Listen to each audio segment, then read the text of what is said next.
Need to create a group on WhatsApp? Then it's pretty simple and a quick process. So here's a step-by-step process on how you can create a group. Start by moving into your application WhatsApp. Once you're in the home page, click on this plus icon at the top right corner of the screen. At the top, you can see the option of New Group. Click on it. Now from all of your contact, select the specific people that you want to include in the group.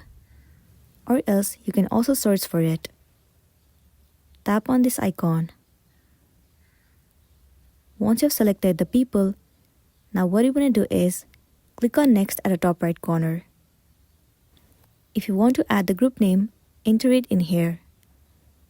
And once you have entered, tap on Create at the top right corner of the screen.